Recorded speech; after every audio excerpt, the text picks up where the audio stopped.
Halo?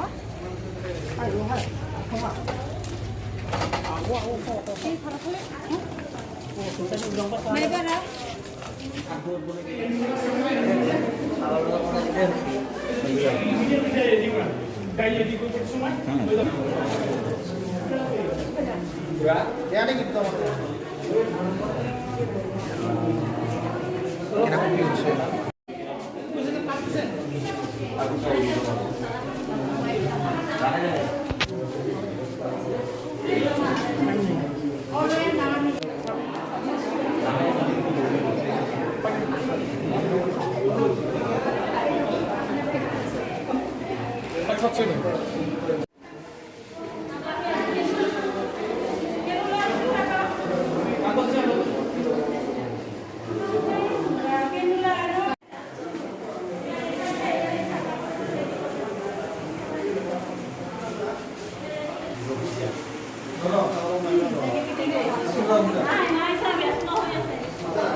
এই যিটো ঘটনা ঘটিছে আমাৰ ওচৰৰে মৰিমপুৰ খাদ্যৰ কাৰণে হৈছে আপোনাৰ এনে শুনা মতে তেওঁলোকে মাছ খাইছিলে বুলি কৈছে, চালানী মাছ খোৱাৰ কাৰণে এইটো হৈছে বুলি কৈছে।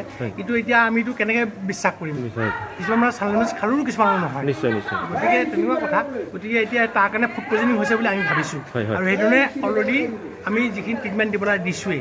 আৰু তাৰ মাজতে দুজন কেছৰ কণ্ডিশ্যন বৰ ভাল নহয়, সেই দুজনক আমি ৰেফাৰ কৰিছোঁ গোৱালপাৰা। এতিয়ালৈকে আমাৰ ধূপধাৰা মডেল হস্পিটেলত কিমানজনমান মানে পেচেণ্ট আহিছে? এতিয়ালৈকে 25জন মান আছে। 25ৰ ওপৰত আছে। 25ৰ ওপৰত আছে। ঠিক আছে। ধূপধাৰাৰ পৰা মোটামুটি 7 কিলোমিটাৰমান হ'ব। কি নাম? মাইৰাংপুৰ, জেগাটোৰ নাম মাইৰাংপুৰ। তাতে তেওঁলোকৰ এজন গাৰু মানুহ মাৰা গৈছিল, আৰু সেই মাৰা যোৱাৰ পিছত তেওঁলোকৰ শ্ৰাদ্ধ হয় একদিনৰ পিছত। সেই শ্ৰাদ্ধতে তেওঁলোকে চালানী মাছ খাইছিলে, আৰু চালানী মাছ খোৱাৰ পিছতে তেওঁলোকৰ এই আজি অৱস্থা। কিছুমানৰ বমি হৈছে, কিছুমানৰ মূৰ ঘূৰাই আৰু উঠিব নোৱাৰে এনেকুৱা ধৰণৰ। আমি জানিব পাৰিছোঁ ধূপধাৰা মডেল হস্পিটেলত কেইবাগৰাকী মানে অসুস্থ লোকক লৈ আহিছে, কিমানজনক মানুহ লৈ আহিছে? বৰ্তমানলৈ এনে আমি দেখা পোৱা হিচাপত 30-35ৰ কম নহ'ব, কিন্তু আনিব লগা তেওঁলোকৰ এতিয়াও বহুত বাকী আছে। কিন্তু আমি জানামতে বোধহয় তেওঁলোকক নানিলেও হ'ব, কিন্তু কিছুমান আনিব লাগে। কি কাৰণত কেনেকৈ হ'ব পালে এইটো? প্ৰথম কথা এটা হ'ল তেওঁলোকৰ মানুহ এজন মাৰা গৈছিল। এদিন মাৰা যোৱাৰ পিছত তেওঁলোকৰ শ্ৰাদ্ধ হয়। সেই শ্ৰাদ্ধত তেওঁলোকৰ খানা পাতিছিলে, আৰু খানা পতাৰ কাৰণে আমাৰ লৈ গৈছিল তেওঁলোকে চালানী মাছ। সেই চালানী মাছেৰে আঞ্জা বনাই তেওঁলোকৰ ৰাইজে ভোজ ভাত খাইছিলে। এই ভোজ ভাত খোৱাৰ পিছতে তেওঁলোকৰ আজি এই প্ৰতিক্ৰিয়া।